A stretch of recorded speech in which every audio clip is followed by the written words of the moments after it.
Hey, Clyde, can you hear us?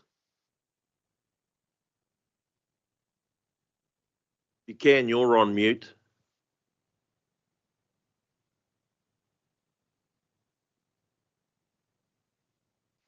Yeah, Warren, you there?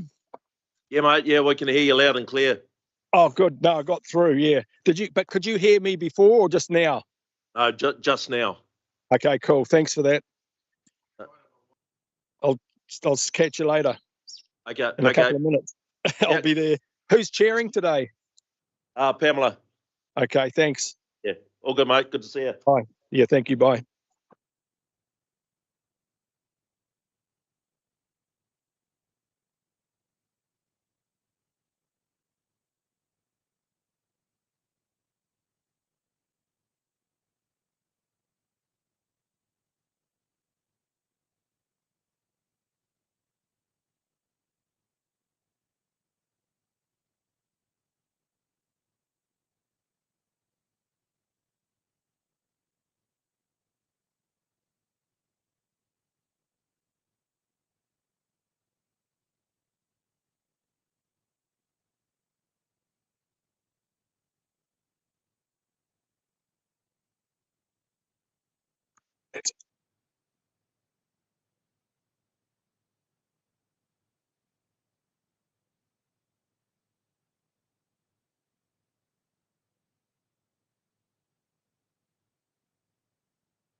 Kia ora, councillors. Welcome to our council meeting on the 23rd of July, 2025.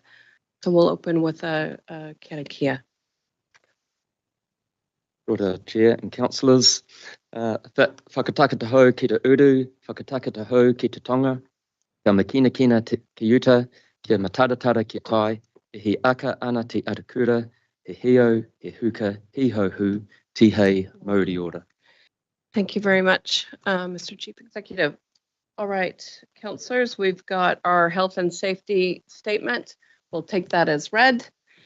And we'll move on to apologies. We do have a... Sorry.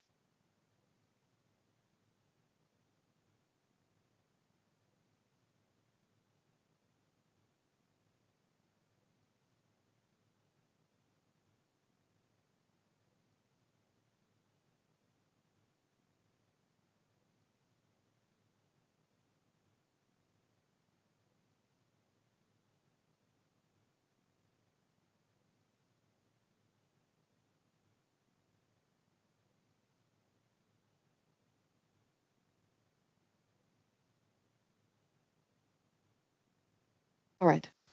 Democracy Dave. That's what we're all going to call you now, by the way. Thank you, Chair. Just a quick health and safety statement for those of you who have not been here before or are not familiar. Should an emergency occur, please follow the directions of staff. The emergency exit is through the main door to the right onto the footpath, and the assembly point is across the road. Be wary of the traffic and please cross at the lights. If you require assistance with anything else, can you please just talk to one of the staff members present and we'll be happy to help you. Thank you very much. Great, thank you, Dave. All right, apologies. We don't have any apologies as we've got a full house. In the chamber, we've got myself, Councillors Hodge, Smith, Dunbar, Smith, Strange, Kneebone, Cookson, Marr, Hughes, and Clarkson. We also have Councillor Nicol online and in the chamber. And also we've got Councillor Graff and Councillor Mahuta online. So no apologies, sorry.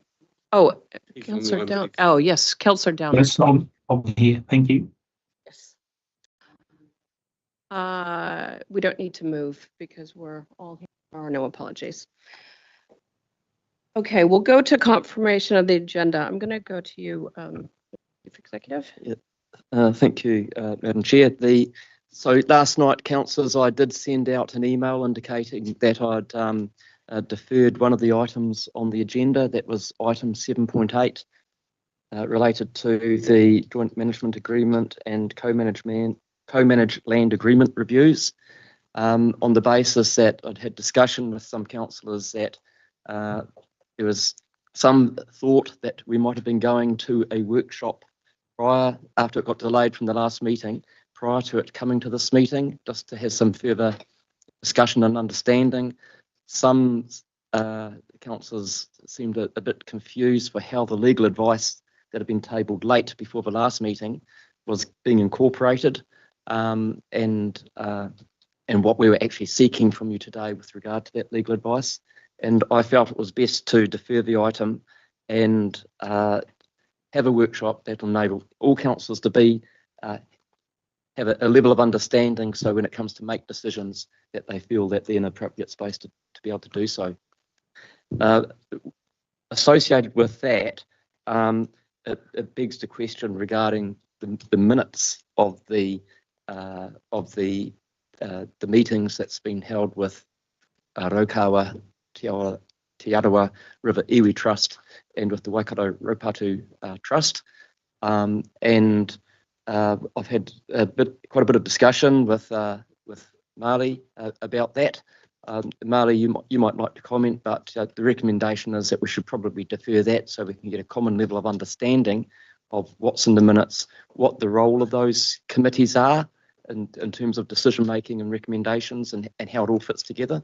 Marley, you just might like to comment on that. Kia ora. Thank you, Chris. Perhaps I'll just reiterate the key things that you've already explained.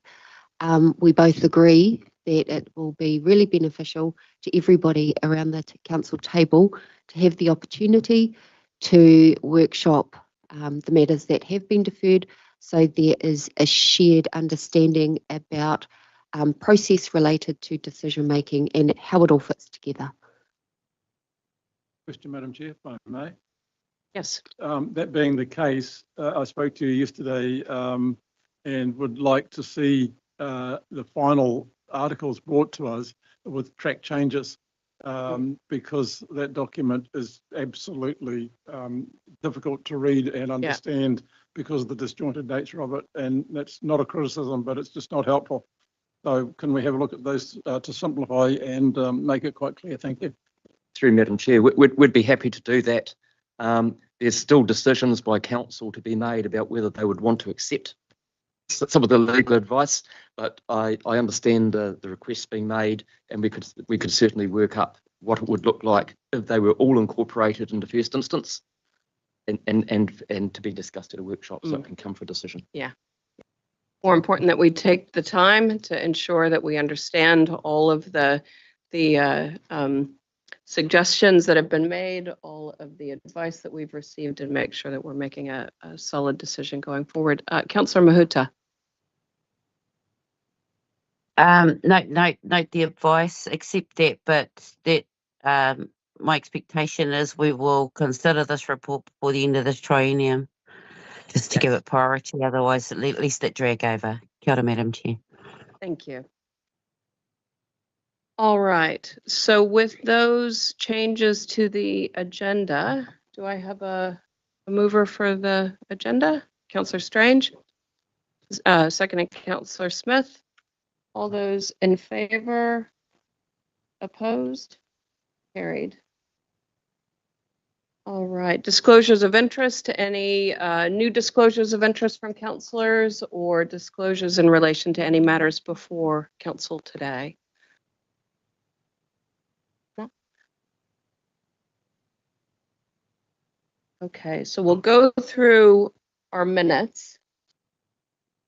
Now, previously in this triennium, just to ensure that we spend our time in our council meeting focused on the decisions that are before us, we have tended to gather all our minutes together and try and be quite judicious about how we work through them.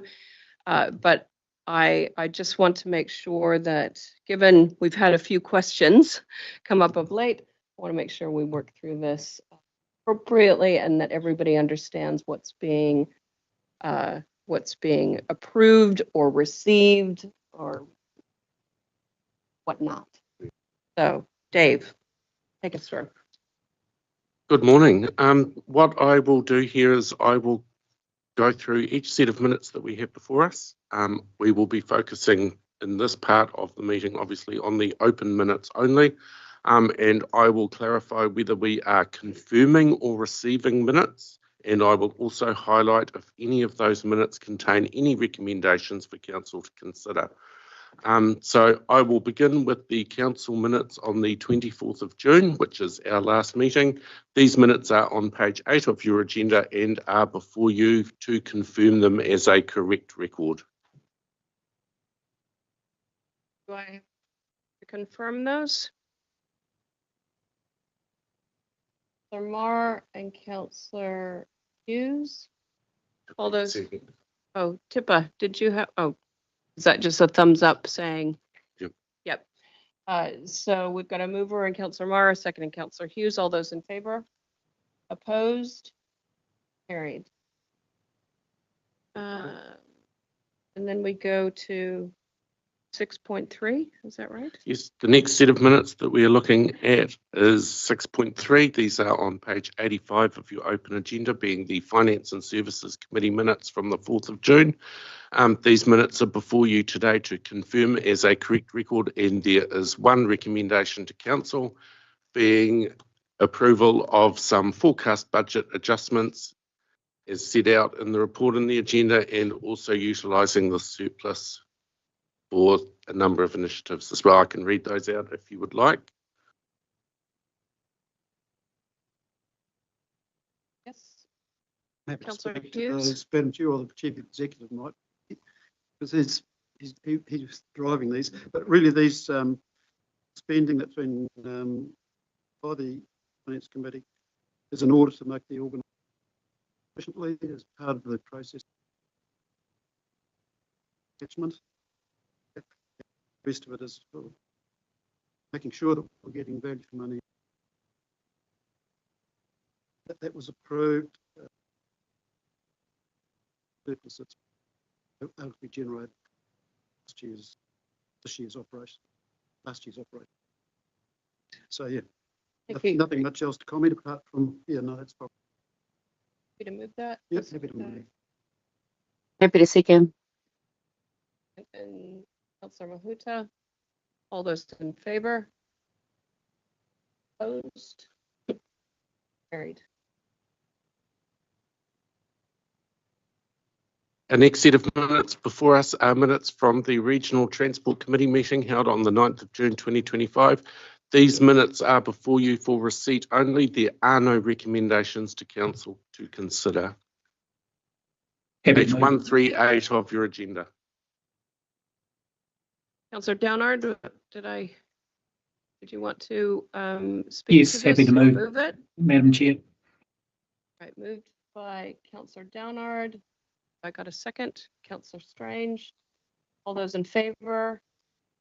Opposed? Great. So moving on to item 6.6, these are the minutes of the Civil Defence Emergency Management Group meeting held on the 16th of June. These are in your agenda at page 148, and these minutes are before you for receipt only, and there are no recommendations for you to consider. Sorry, and Councillor Hodge? I'm happy to second. Councillor Downard, second. All those in favor? Opposed? Carried.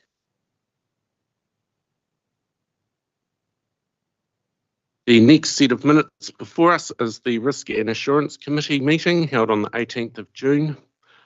This is on page 179 of your agenda.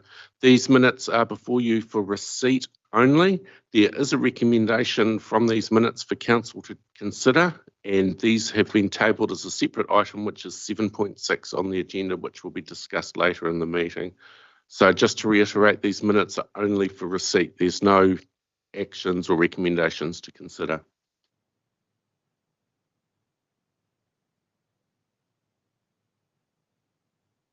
Second, and Councillor Clarkson. All those in favor? Opposed?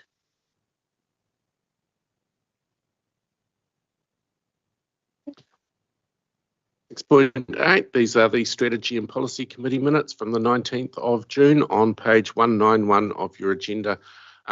These minutes are before you to confirm as a correct record. There are no recommendations for you to consider. And a second, and Councillor Hodge. All those in favor? Opposed? Carried. And the last of our minutes in the open section of the meeting before us today is the Integrated Catchment Management Committee meeting held on the 25th of June 2025. These are on page 203 of your agenda, noting that in the capital project update portion of these minutes that the resolution is incorrect, as we have imposed the current Chief Executive KPIs over what was resolved. So on the screen is the correct resolution that the Integrated Catchment Committee did resolve, and basically what they have done here is included two new items which are subject to approval for funding, by the way, into the capital project update captured under Chief Executive KPI number 5. Chris may wish to speak to this further. Yeah, through you, Madam Chair. Just like to note that my KPI talks about achieving an 80% delivery of a program that is that's approved by the Integrated Catchment Management Committee. It also, my KPI specified 4 projects that must occur. That is still currently my KPI. I think what ICMC is doing here is saying, as well as those 4, as part of the 80% program, I'd like these other 2 to have a little bit of attention as well. That's the signal, I think, to the director. And we note that they're subject to tranche 2 funding approval yet, but that there's an intent to get these projects underway anyway. Yeah, just wanted to reiterate that, Madam Chair, is that whilst they're subject to Kanoa approval, this funding has been sought, the intention is to do them. And if Kanoa is not there, they're going to be done anyway. All right. Any other comments or questions? Not? Got a mover in Councillor Smith and a second in Councillor Cookson. All those in favor? Opposed? Carried. All right. Now we go on to our items of general business. Wait a minute, you haven't done 6.1. Sorry? You haven't done 6.1.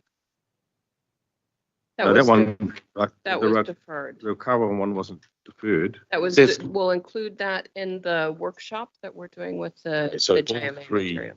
Okay, But thank you. just to clarify, Councillor, if I can through Madam Chair, my recommendation was that all of the minutes be deferred so we can discuss Okay. not just the JMA, but how the recommendations or decisions made through the joint committees works with Reported back. council. So, yeah, thank you. Confirming the agenda with those removed. Yes, yes.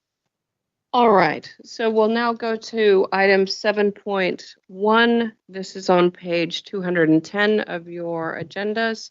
This is a notice of motion from Councillor Kneebone. Councillor Kneebone, would you like to speak to this? Thank you, Madam Chair. And can I take the liberty of not reading everything out because it's all there in front of us. But look, I'll just provide a little bit of context. Couple of points.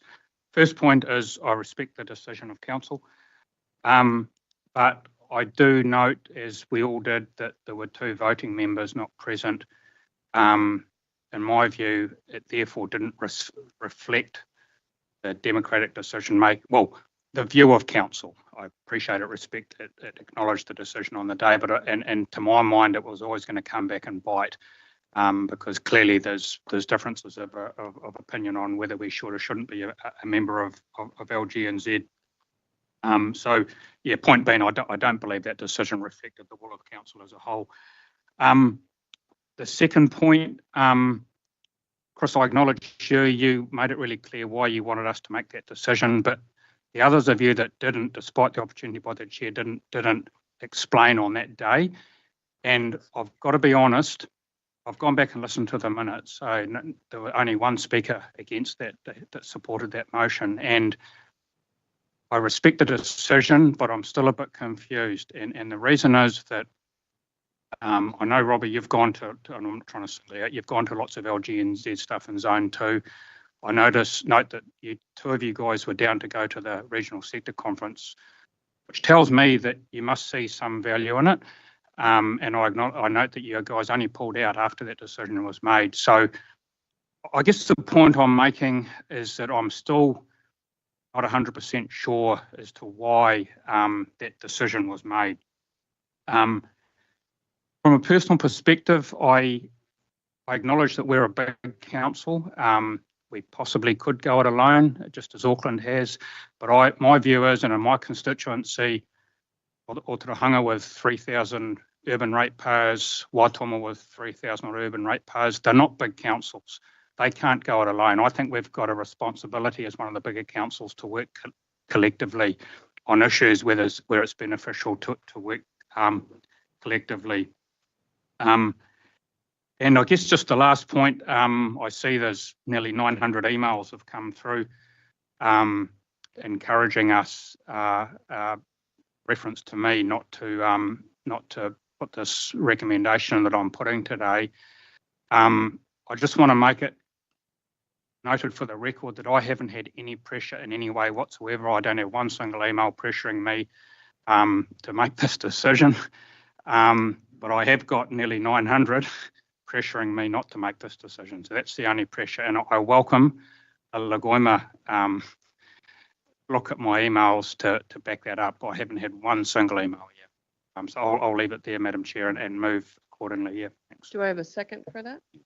I'll second it. And can I speak briefly? Do you want to speak as a seconder now, or do you want to wait? till the end? I'll reserve it till later. Yeah. All right. I've got, some more. Thank you, Madam Chair. I oppose this new motion. I raised the question in the motion that is before us where the statement is backing this new motion that several councillors weren't involved.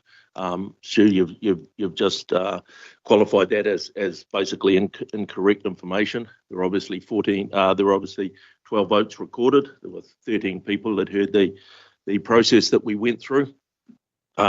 And also the other item that you quote there as reasoning is the benefits of LGNZ. Now, as I spoke on the day, this is quite a costly membership.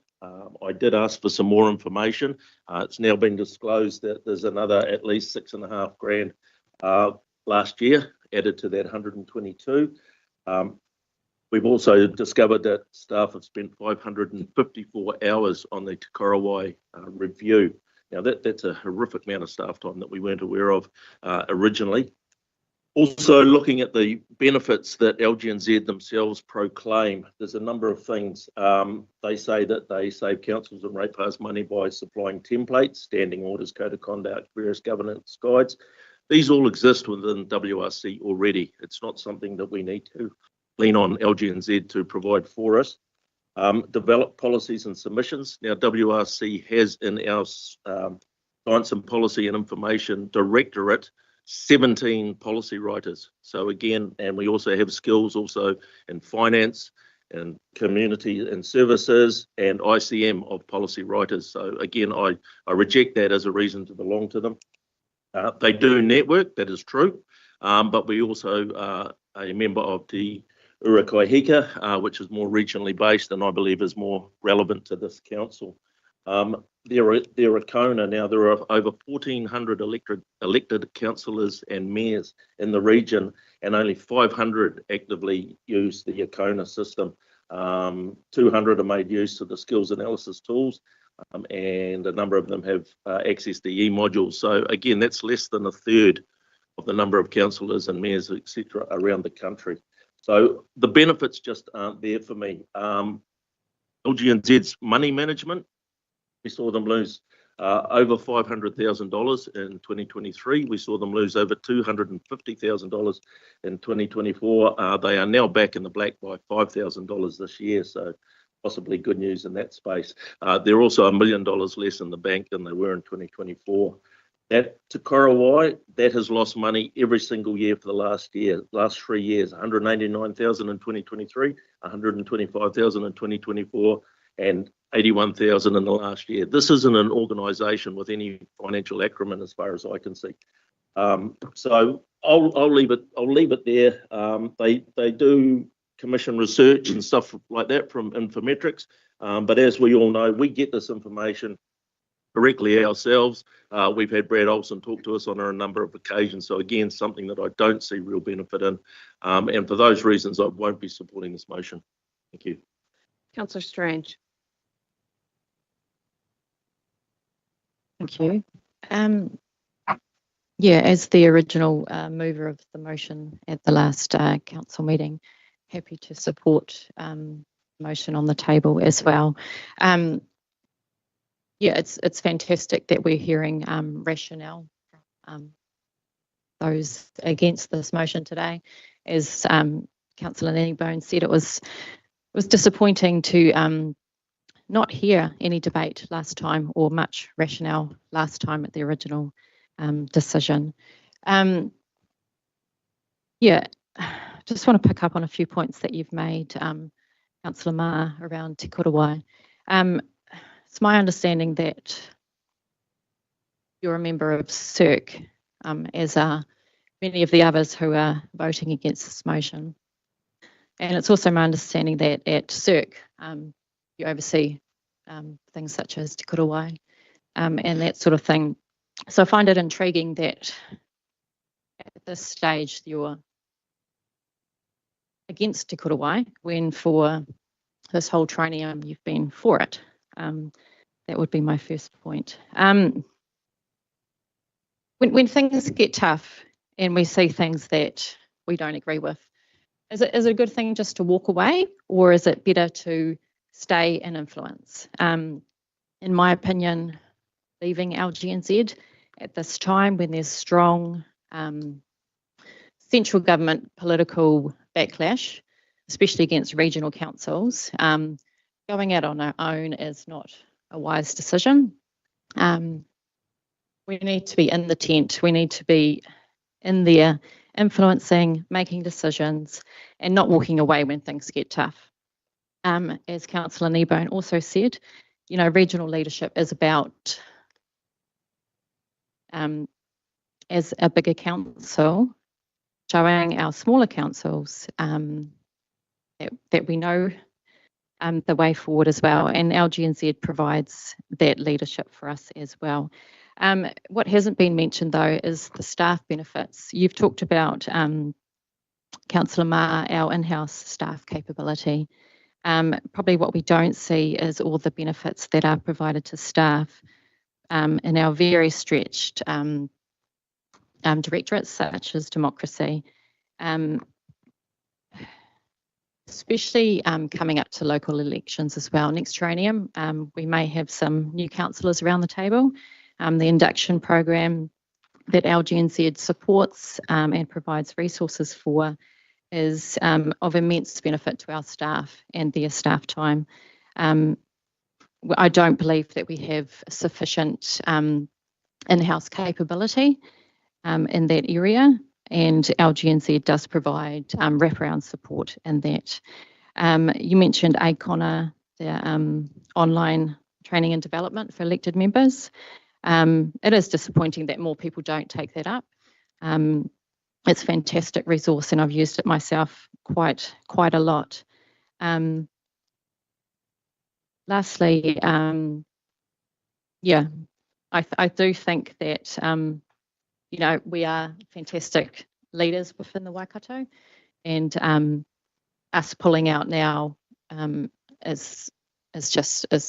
make sense to me. I actually attended the regional sector tour last week and the LGNZ conference on behalf as a voting delegate from this council. The regional sector tour was an incredible opportunity to see other regional councils and to connect with those leaders throughout New Zealand as well. What we saw on the West Coast compared to the challenges that we face here in the Waikato, it was just a different scale, and it was fantastic to see their flood protection and other things as well. As for LGNZ conference, hearing straight from the Prime Minister and ministers, as well as the opposition as well, was a really incredible opportunity. So I'm supportive of the motion. Thank you. Councillor Smith. Thank you.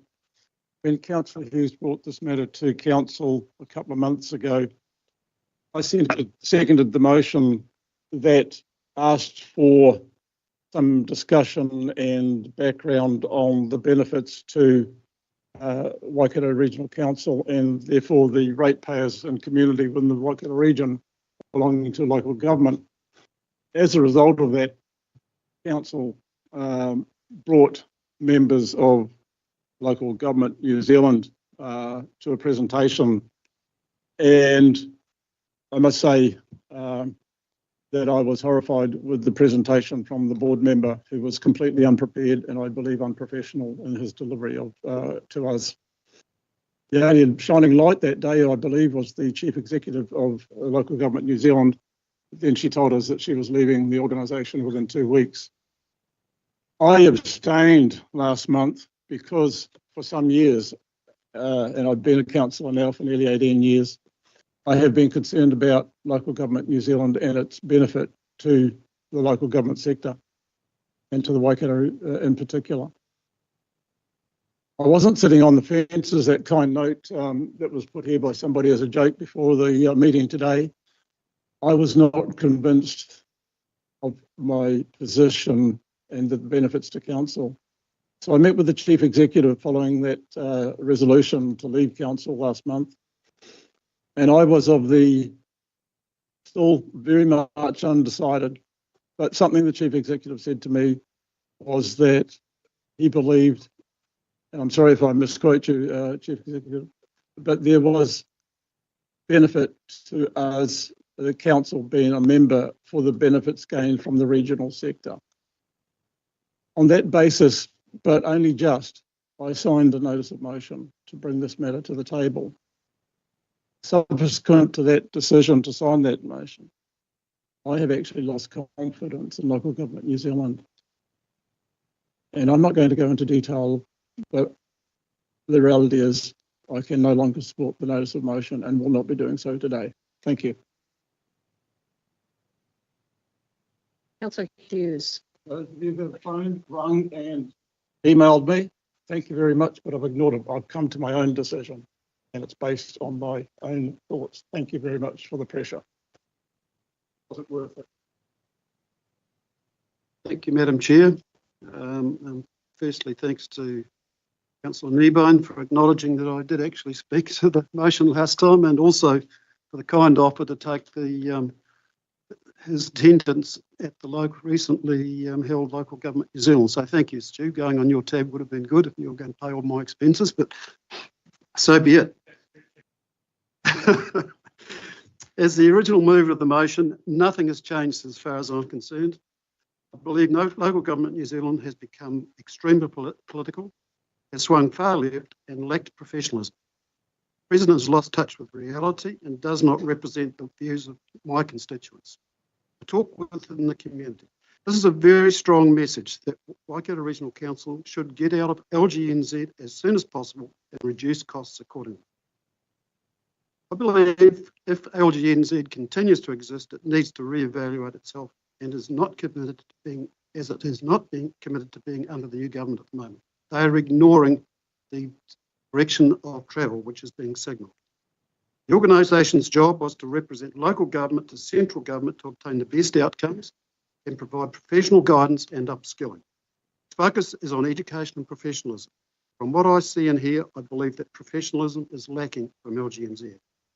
LGNZ needed to be non-partisan, and in my view, presentations at its 24 and 25 conferences were largely, although not entirely, pushing a certain agenda. For example, opposing the government's suggested rates capping initiative. LGNZ is ignoring the sentiment of a large proportion of its membership. It is far more efficient for Waikato Regional Council to advocate directly to the government through local MPs and other MPs who visit our region. And I can assure you they are very happy to listen and to engage with us. Therefore, nothing has changed for me. I cannot support continuing membership of local government New Zealand and will be voting against it accordingly. Thank you. Councillor Mahuta. Kia ora, tēnā tātou, to the chair, moenei kōrero. I support the resolution. I guess as one of the longest serving members at this table, I've accessed Local Government New Zealand at least 3 to 4 times to help with matters that were at our table. For example, the Gisborne District Council provided their treaty advice when we were struggling as a council with our own. I've accessed Te Maruata resources to support me as an individual Māori member of council, and we've grown that forum since I've been there. I understand the sentiments and governments change from time to time as well as their direction, but the fact that we wouldn't have a peak body speaking for us into Wellington makes no sense for me personally.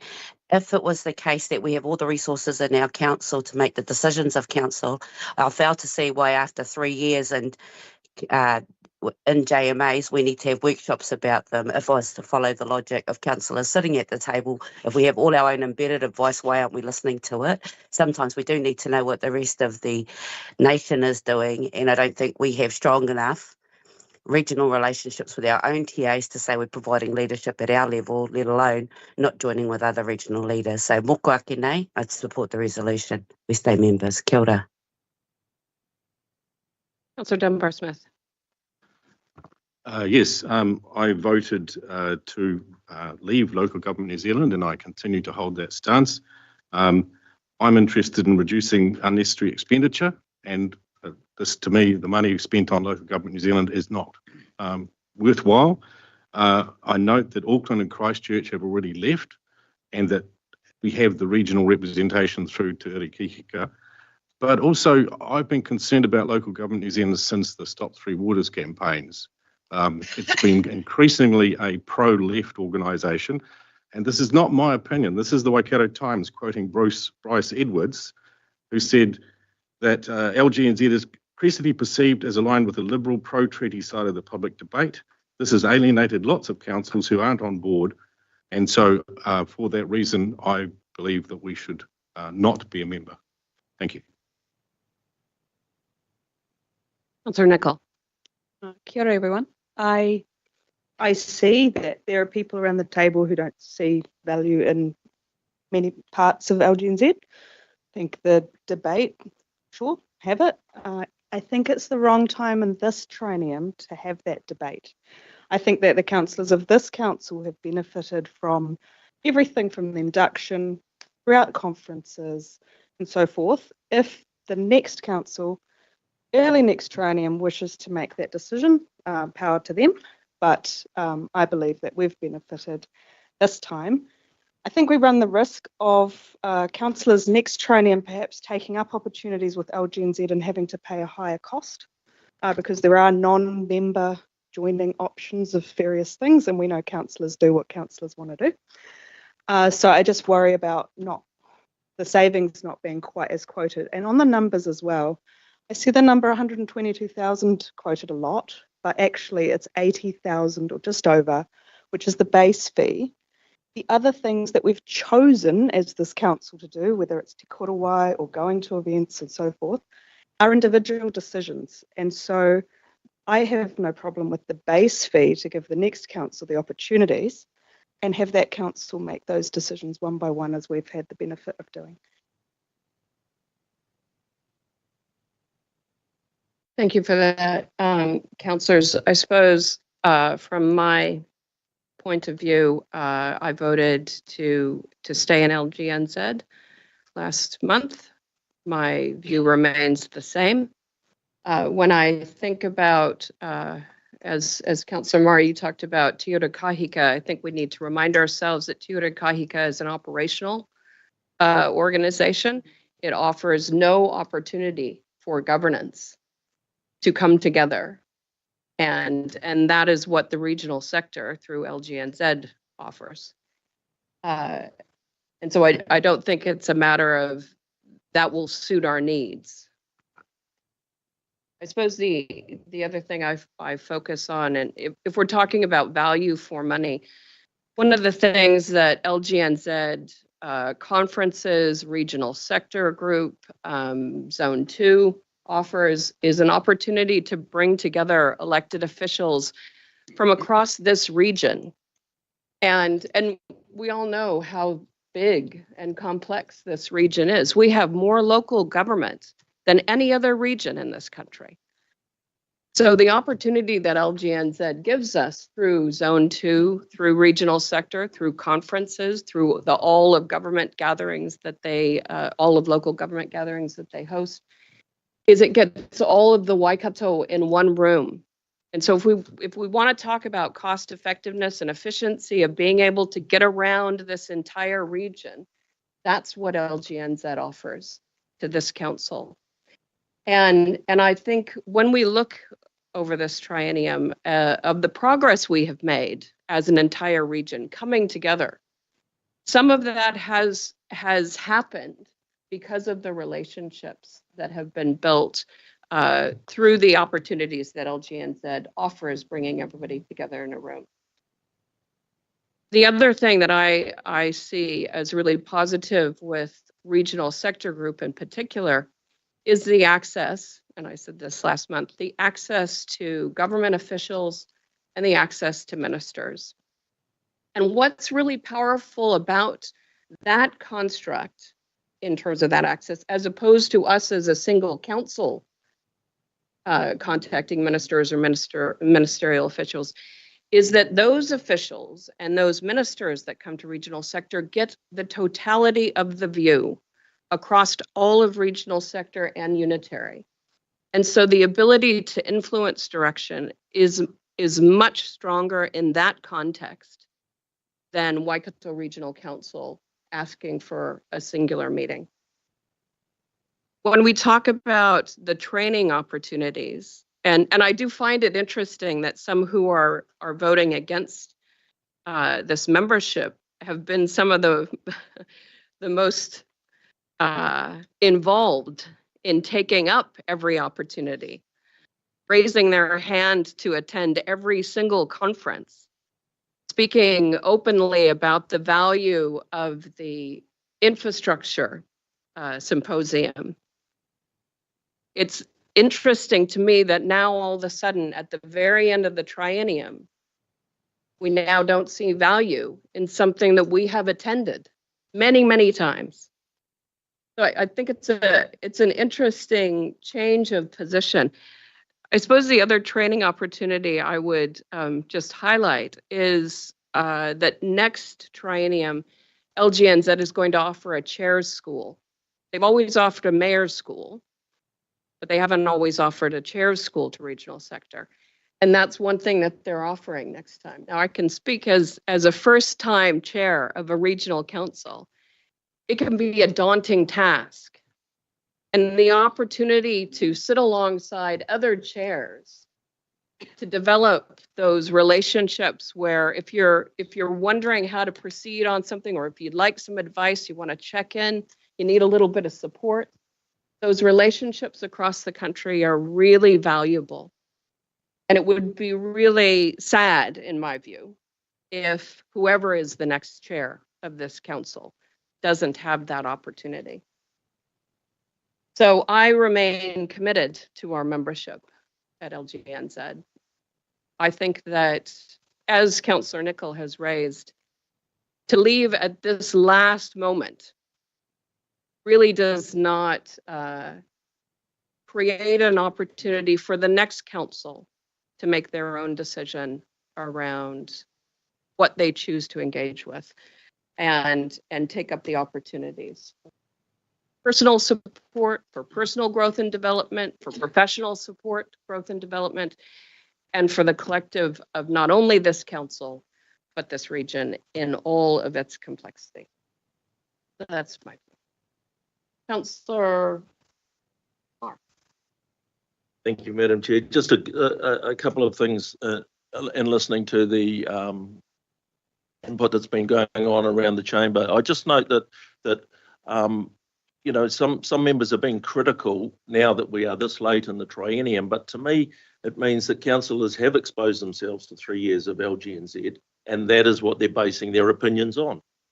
It would be no good for the new council to come in completely green and then try and make this decision. You need that exposure. Secondly, we belong to the Merrill Forum. We've seen from the CE and Councillor Catch-ups that the chair, yourself and our CE attend a lot of stakeholder groups and that sort of thing. So I think there's a lot of that work goes on, and I congratulate you for the amount of effort you guys both put in. There's an incredible amount of meetings and in front of ministers and in front of all sorts of important stakeholder groups. So we do get that exposure as far as I'm concerned. And I just have one other question. It's my understanding, and if someone can correct me or tell me the cost, but I believe we flew a director and a consultant down for the Super Steward Award that we didn't win. That is correct. No, it's not fully correct. I asked for a staff member who was closer to the project to be able to be there in case we won the award, because there was no prior notice whether you won an award or not. Director Greg Ryan came down for that event and attended the award and dinner after. A contractor paid his own way to go down to the conference and his own accommodation. We did pay for the contractor who was intimately involved with the project to be able to attend the award and the dinner that's straight after. So, partly true. Okay, no, thanks for that clarification, Chris.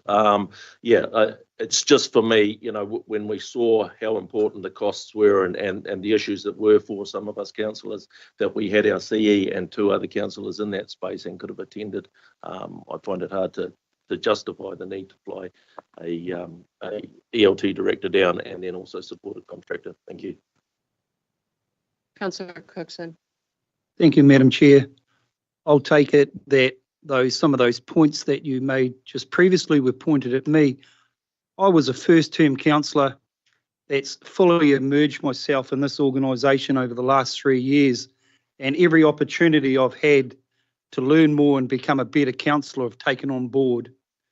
And as my councillor next door to me just said, that as new councillors, we've gone out of our way to make sure we understand the workings of this organisation and how we can become better councillors. But still, after all of that, I still believe that I believe that being part of LGNZ does not fit within this council anymore. And that's where I leave it. Thanks very much. Councillor Strange. Yeah, not to labour the point,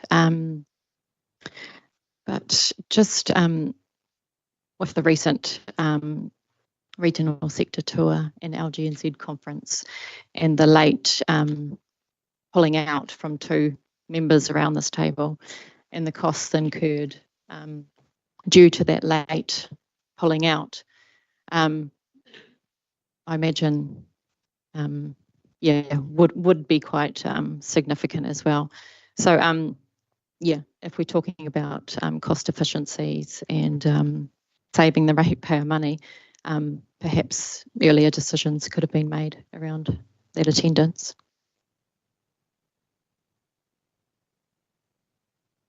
Councillor Clarkson.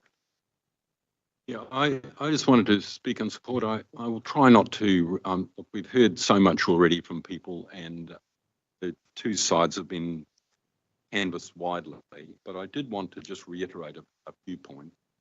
I benefit from attending Zone 2 in particular. Zone 2 for me has been a highlight of local government New Zealand's operations, and the main reason is simply the fact that that forum that is organised for you, and some of the guest speakers, I must say, have been outstanding. And in at least one case, I've followed up by going to meet specifically with that speaker to try and understand the topic that was being outlined in more detail. It was extremely valuable.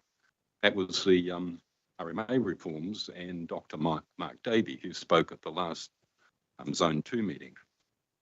I am somewhat concerned about some of the ideas that are being interwoven in the discussion today, because first of all, the comment about left wing. I've attended a local government New Zealand conference and I've attended Zone 2, and I can assure you that I saw the full right political spectrum in both events.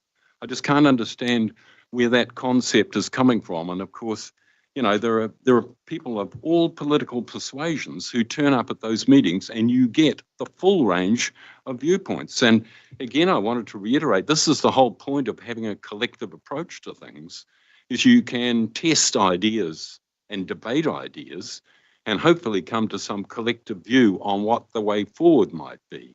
And to me, that's the most important thing, the way forward.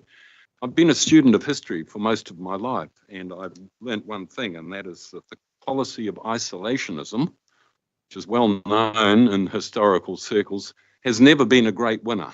It's never done the job for the nation or the organisation that adopts it, because it basically disconnects you with the wider world, and therefore your understanding of how the world works and how you might adapt and change and find the solutions to the problems that you're confronting. So I just don't buy an isolationist approach. In all cases I'm aware of, collective and collaborative approaches are always superior, and working alongside your partners, in particular other territorial local authorities, to understand what their issues are. Yeah, we are completely different as a regional council. We need to understand how they operate and how we can work alongside them as well. I also think that one of the key roles that local government New Zealand is a protective mechanism against, sorry, Chris, against some of the notions that are being promoted by central government. It's not a question of reading the room at all. It's about using our expertise to inform the debate, because as Winston Peters recently stated, he made the concession recently, it's been in the media, that the people who know best for the scenarios that we're encountering are local government. We know more about what works for our people than what central government knows about what is needed at a national scale. So I don't buy that business of isolationism, and I don't buy the business of we are not reading the room or we need to listen to what we're being told. No, we need to provide the best possible advice to central government on what will work at a regional scale. That is our responsibility as regional councillors. So my last point might be, Te Korawai, Council Mark, yeah, we can take it or leave it. That's okay. You know, we don't have to follow all of the things that are put in front of us. But just remember, if you read the Te Korawai report, the Council Mark report, it made a good number of suggestions that we did not adopt as council laws. And they are ones that I think that would have enhanced and improved our performance. So I think we need to be a bit more open-minded about what is being provided to us as advice. So yeah, I'll close on that matter. I think that we should stick with local government New Zealand, and we should work with them to get it to be what we want it to be, not just step away at this late stage. Thank you. Councillor Nicol. Thanks. I can actually see where the perception comes from. I've been part of the young elected members group as well, and thoroughly enjoyed it, thoroughly get support. But I've found myself at one of their hui thinking, this does feel a bit like that. And so I hear you. The thing is, though, that some of those things are simply evidence-based and therefore slip into their agenda in a way that I suppose some people think, you know, it's past the debate. And so I can see why it's there. We're in a really polarized, politicized environment, atmosphere, more so than at other times, other elections previous. I think LGNZ would be less without us, and I mean all of us. I don't see the Prime Minister or Minister Watts saying that they don't like meeting with Sam Broughton. I don't see them saying they don't see value in LGNZ. So that would be the kind of thing that would be required for me to really see that there was full support behind that kind of view. I do feel that local government is under attack by the coalition government at the moment. Maybe that's my perception, and I'm actually really pro-reform, but I would like Waikato Regional Council to be part of LGNZ, to be part of figuring out what we look like in future rather than being on our own, because reform will come, as it should, but we should be part of shaping it. And I note we still haven't taken every opportunity as a regional council to collectively, all of us, give them our feedback on how we think they should be better. I was pretty brutal with them at the last two meetings of how I want them to be different. But unless we do that, we haven't gone to all the lengths we could do to make that and ourselves as a whole as powerful as we can be. Because I think we forget about the independence of local government quite often. And I think it's a great thing that we have two levels of government in New Zealand, or you could argue three, that do have some of that independence to help hold each other to account. Still supporting the motion. Councillor Kneebone. Well, I just want to provide a quick wrap-up comment. Is it appropriate now? Is everyone finished? Yep. Yep. Hey, in the assumption, and I might be wrong, that this goes through, and also in the assumption that the majority of this council are back next year, and I might be wrong on that, including me, who knows. Could I suggest that, just noting what some of you have said, and particularly you, Robbie, that we make an effort next term to try and formalise some of our concerns with LGNZ, because it's my understanding we haven't given them any formal feedback in terms of critiquing or criticisms or issues we've got. And that's one of the reasons I'm promoting this, is just to pull the pin without giving them any formal complaints as such. I don't think it's a very practical way to do things. So I just make that request, please, going forward and wrapping up here, that we make an effort as a council, identify what our issues are with LGNZ and put them in the form of a I don't know, complaint raising issue. You guys know what I'm saying. Yeah, well, perhaps we can do it today too, or not today, but perhaps we can do it before we finish here. Yeah. Nice. I suppose the last comment I'd make is I reflect on how successful this region in particular was around securing central government funding for before the deluge.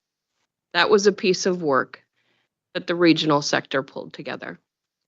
That was a piece of work that helped fund our flood infrastructure to continue to protect our communities, to continue to protect our productive land. And that is something that if we were to have tried to do that on our own, I don't necessarily believe we would have been successful. But because all of the sector came together in support of each other, that led to a real positive outcome for this region. So with that, Can we have division, please?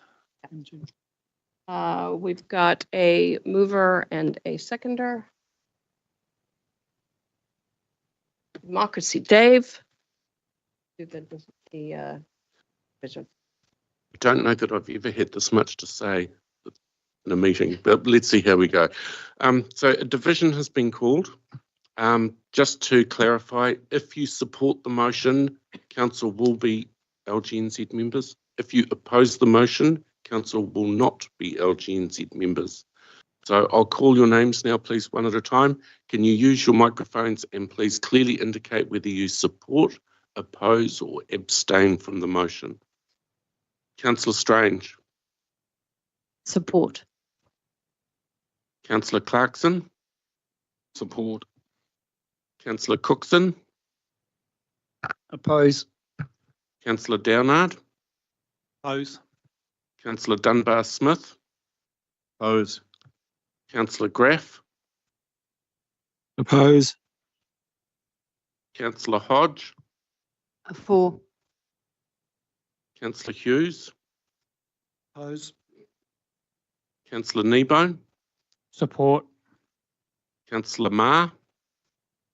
Oppose. Councillor Mahuta. Support. Councillor Nicol. Councillor Smith. Councillor Story. Support.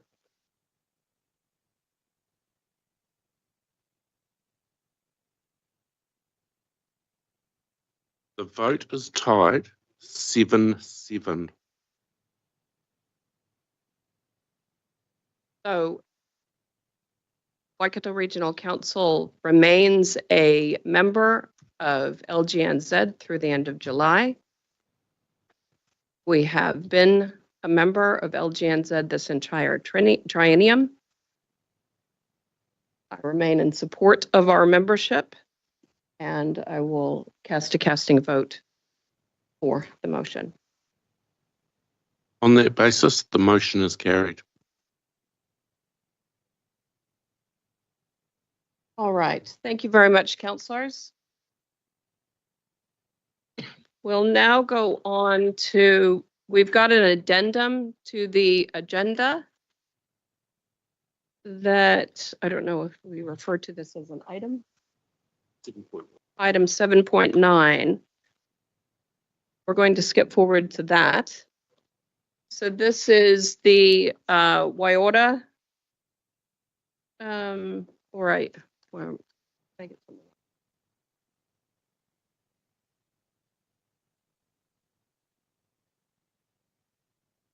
All right, so this is the terms of reference for the Waikato Co-Governance Committee. Molly, would you like to, or shall I go to the presiding chair of that meeting? I'm happy to take it as read. Throw over to Councillor Smith, who might have some things he'd like to say about the topic, and then I'm happy to answer any questions that might arise from discussion. Kia ora. Thank you. A very interesting meeting, a very successful meeting from my perspective. We came together as strangers. I think we are not less strange, but we are more understanding of what the purpose of the Waikato Committee is. There was an acknowledgement within the room that the government had announced changes to legislation going forward, and we needed to wait for those changes before we made any real progress other than adopting the terms of reference. So in an unusual move, in agreement with the co-chair, Maria Nepia, we cleared the room, and the 10 members, the 5 iwi representatives and 5 councillors, discussed the terms of reference. It was an honest, open, and at times tense discussion, but at the end there was a greater understanding of the positions of council and of the iwi, and I think a great deal of respect for each party was achieved. As a result of the in-house caucusing, the committee came up with a unanimous resolution, which is not before you, but I believe it's been circulated what we did. Minor changes to paragraph 4, minor change to paragraph 8, and an addition to paragraph 9 that brings the matter back to full council and to full iwi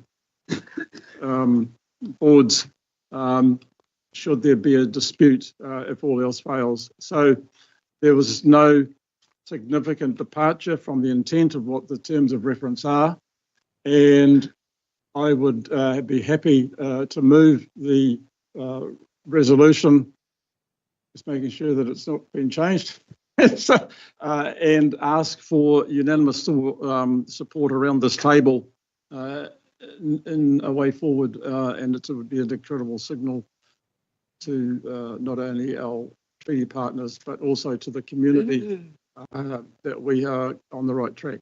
Thank you. Councillor Kneebone. Oh, you can. Do you want to second it? Sorry. Me? What are we? I'm offering to second it if Kata didn't want to. But. So I've got a mover in Councillor Smith and a second in Councillor Kneebone. I just have a quick yes, question. Councillor Hodge. So I guess this is directed to you, probably Marley, and the chair, through the chair. JMAs, and particularly this particular committee, in around myself and Tipper's conflict of interests. So I rang Marley because I was going to be the alternate for Raukawa, and I rang Marley to see where that stood. Personally, for myself, I didn't see a problem because when I got a hat on for any particular organisation, that hat is what I wear. On behalf of Marley and my conversation, I decided not to come to that meeting as the alternate for Raukawa. I need to understand, if that's not in the terms of reference, where I stand as far as JMAs are concerned and this particular committee, and also Tipper, because I don't want to get to a committee meeting and find you're a chair, you can't be an alternate for Raukawa. So I need to understand that, Chair, hence why we had no alternate at that meeting the other day, because it was supposed to have been myself. And due to the conflict we're having around this table of conflict of interest, I decided it was better not to have an alternate at that time. I just speak, if I may, Madam Chair. Sure. Councillor Clarkson was overseas and landed about 10:30 during the meeting. I had tried to contact him, but obviously he was in midair. And so Councillor Nicker was unavailable with her recent, and congratulations to you, Jennifer. And Councillor Mahuta was asked as the cascading alternate. She admirably represented council interests. I did not see that there was any conflict, and no conflict was raised within the room of her presence there. In fact, I commented to my wife after the meeting that her presence was beneficial to the meeting progressing. So I don't see it as an issue, to be honest, Madam Chair. I respect Katarana's statement and that she would act accordingly to her elected position. So, and if EB were to appoint alternates, we have done the same. So I do not see it's over to the member to be up to date. And then I noted Councillor Strange was present. Councillor Downard had indicated he may have to leave the meeting early, and Councillor Strange had been present and would have been au fait with what's going on. So we would have had continuity. The reality is, we all wear different hats from time to time. So I would support her being there, but that's Furukawa's position. Thank you. Thank you. Councillor Dunbar-Smith. Yeah, I don't support this committee. When we were discussing this in December 2024, we were told that this combined co-governance committee would look at the freshwater review.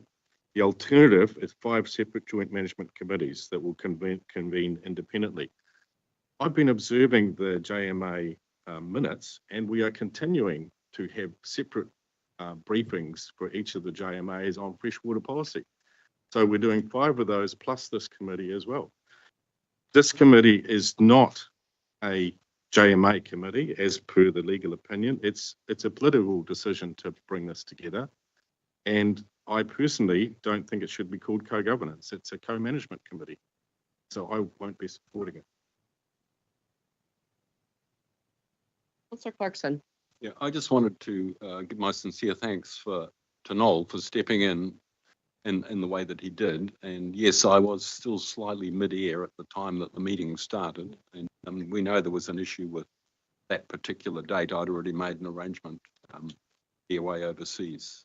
So I missed that meeting. I just wanted to thank Noel for that. I am somewhat concerned to hear what Councillor Dunbar-Smith has just said, though, because it appears to me to be relitigating something all over again that we've already heard several times. But also the reason that we are still reporting individually to all of those committees is that Te Wairua hasn't actually functionally started until the terms of reference are confirmed. So I think it's being a bit harsh to expect them to be operating now and doing that, that one reporting route, because they haven't actually started functioning until the terms of reference are passed. All right. Anyone else wish to speak to this? If not, we've got a mover in Councillor Smith and a second in Councillor Kneebone. All those in favor? Aye. Opposed? Opposed. Could you have my vote recorded, please, Madam Chair? Councillor Graf opposed. So Councillor Graf opposed. Who else would like their vote? So we've got, we'll record Councillor Graf, Councillor Marr, Councillor Hughes, and Councillor Dunbar-Smith. Motion. We'll declare the motion passed. All right. Thank you. Thank you, Councillor Smith. And thank you, Councillor Smith, for your chairing of that meeting. I did sit in for most of it, other than when you kicked all of us out. And I just want to thank you for helping usher that process through. It's much appreciated.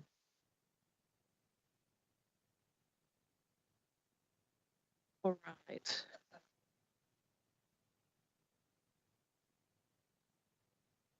I think with that, we'll take a break. We'll adjourn the meeting. We'll come back at 11 o'clock. All right. Thank you.